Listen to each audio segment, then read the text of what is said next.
Hello friends, Iniya serial அடுத்து என்ன சுவாரஸ்யமாக நடந்துச்சுன்னு பார்த்தீங்கன்னா, நம்ம இனியாவுக்கு புதுசாக ஒரு பிரச்சனை முளைச்சிருக்கு. அது என்ன, இவ்வளோ நாள் கழிச்சு விக்ரம் வந்துக்கிட்டு இப்போ தான் ஒரு நல்லது நடக்கணும், இனியாவோட மைண்ட் ரொம்பவே ரிலீஃபாக இருக்கணும் அப்படின்றதுக்காக ஒரு வேலையை பண்ணார். அதை கெடுக்கிற மாதிரி அந்த கணேஷ் வந்திருக்கான். யாரா அவன் அப்படின்னு சொல்லிட்டு பார்த்தீங்கன்னா, அந்த பொண்ணுங்களோட தாய்மாமன் தான். அவன் இருந்துக்கிட்டு எப்போவுமே வீட்லேயே இருக்கணும், அவன் சொல்கிற வேலையை தான் செய்யணும், அதுவும் இல்லாமல் வேலைக்கு போய் சம்பாரிச்சு கொண்டு வந்து குடிக்கிறதுக்கு காசு கொடுக்கணும், இதுதான் அவனோட வேலை. இதுவே வாடிக்கை வச்சுங்கிறான். இந்த நேரத்தில் அவள் டியூஷனுக்கு போகிறேன், நான் படிக்க போகிறேன், நான் கலெக்டர் ஆகிறோம் அப்படி இப்படின்னு சொல்லிட்டு ரொம்பவே பேசிகிட்டு இருக்கா. அதை கேட்ட அவன் வந்துக்கிட்டு குடிச்சிட்டு வந்து சரியான ரகலை. அதுவும் இல்லாமல் அவங்க தம்பியை வேற போட்டு காதை துருவி எடுக்கிறான். எவ்வளோ தைரியம் தான் என்ன ஏமாத்திட்டு நீ படிக்க வந்திருப்பா அப்படி இப்படின்னு சொல்லிட்டு உடனே அங்கே வந்த இனியாவை வாயை மூடிட்டு சும்மா தேவையில்லாமல் பேசாத, எங்கள் வீட்டு பிரச்சனைகள் நீ எதுக்கு வர, நான் வந்து இவங்கள நல்லபடியாக பார்த்துக்கணும், ஆனால் நீங்கள் கூட்டு வந்து அவங்களை கஷ்டப்படுத்திட்டு இருக்க, டியூஷன் எடுக்காத ஒரு மண்ணு எடுக்காதா அப்படி இப்படின்னு சொல்லிட்டு பயங்கரமாக சட்டை போட்டுருக்கான். உனக்கெல்லாம் அறிவில்லடா, படிக்கிற பொண்ணு படிக்கக்கூடாதுன்னு சொல்லி இவ்வளோ டார்ச்சர் பண்ணி உனக்கு வெக்கமா இல்லை அப்படி இப்படின்னு சொல்லிட்டு அங்கே ஒரு பக்கம் சண்டையை போட்டுட்டு இருக்க, இன்னொரு பக்கம் அந்த பையனை போட்டு துவைச்சு எடுத்துடுறான். அதுக்கப்புறம் கோவந்திரம் மினி வந்துக்கிட்டு ஒழுங்கு மாதிரியே வெளியே போறியா இல்லை என் புருஷன்கிட்ட சொல்லவா, அவர் வந்து ஒரு ஏஎஸ்பி, அவர்கிட்ட சொன்னான்னு வச்சுக்கோ உன்னை தூக்கி ஜெயில் வச்சிடறா அப்படின்னு.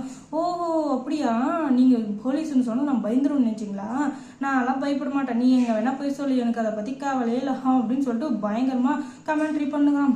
ஓஹோ நீ அவ்வளோ பெரிய ஆளாயிட்டியா, இப்போவே ஃபோன் பண்ணுற இரு அப்படின்னு சொல்லிட்டு ஃபோனை எடுத்ததும் இவன் எங்கேயோ ஒழிச்சு வச்சு இந்த துப்பாக்கி எடுத்து தலைக்கு நேராக நீட்டிடுறான்.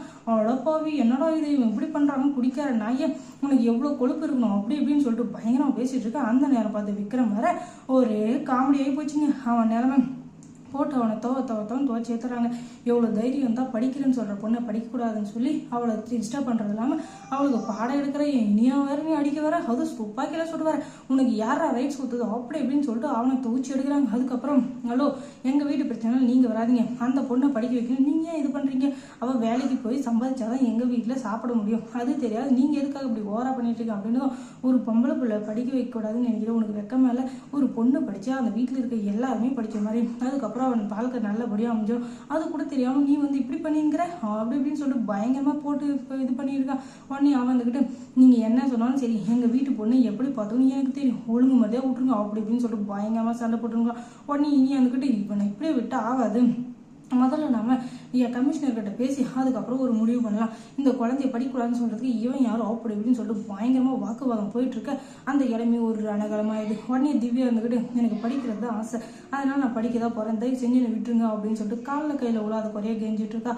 அதுக்கப்புறம் அவன் மனசு மாறினானா இல்லையா, அதுக்கப்புறம் இனியாவை என்ன பண்ணாங்க அப்படின்றத அடுத்த வீடியோவில் பார்க்கலாம்.